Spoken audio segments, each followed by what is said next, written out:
Dinner guys with Kurt Rayson ng Meralco. Isang team guys sa PBA, sino pa bang hindi nga nakakaalam dyan? Anyway guys, dito nga kami nauna nila Paul tsaka ng partner ko dito sa place nila Doc Jeff kasi nga dito din yung place na sinabi ni Doc Arthur na kung saan magdi-dinner nga daw. Thank you nga pala sa invitation Doc Arthur tsaka dito din sa place ni Doc Jeff na napakaganda. Disclaimer guys, marami akong mga manok kaya ako minsan maingay yung ating voice over.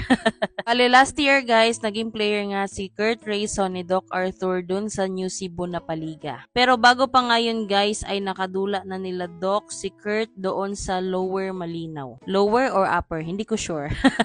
So, bali barangay na siya guys sa Padada, Davao del Sur, which is hometown na nila Doc Arthur Carpintero. So, anyway guys, eto yung ganap na nag-dinner kami. Pasensya guys kung minsan magbisaya and Tagalog tayo.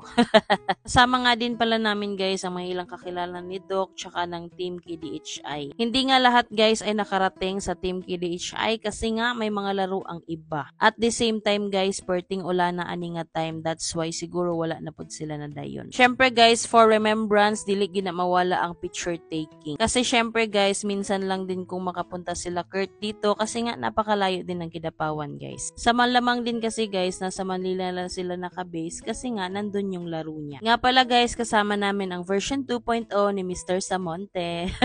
Syempre guys, kakain na ang mga person kaya may dala-dala na yung mga plato. Syempre guys, pilahan natin yan kasi pagkain na yan. Ayan guys, done real quick lang tayo and nandiyan nga pala si host Diego Manzanas, so with Paul Randy Yumagi. Nga perti kabusog, murag naglisod og lihok. Syempre, kay natay group photos guys, did you na mawala ang individual photos no? kailangan kay na guys, kay pang my day, unsaon na lang. Marahil nga guys, ay marami nang nakakaalam sa inyo na maglalaro nga ang Team KDHI para sa araw ng Davao this coming March 13 to 16. At yun nga guys, sa pag-usapan din kung sino nga yung mga line-up, sino yung mga ganito, ganyan. Pero syempre, hindi natin yan isispluk. Kaya sa mga taga North Cotabato dyan, sana'y supportahan nyo ang Team Kidapawan bilang representative ng ating province. Next, parang MPBL lang. Kidding aside guys, yun na nga, support local lang tayo. Syempre, as a North Cotabateño, always a Cotabateño. Char. So sa mga wala pa naka-follow, no, please follow us guys kay makakita gid og mga inside reports. Char, moral reporter. Of course, bahin na siya guys sa padula sa Davao. Puhon. Actually, medyo nasad lang po ng among manager diri guys kay dili jud in tao na makuha si KQ. Gustuhon man namo guys pero wala eh. Char, basig na boy mo tuod diha ha.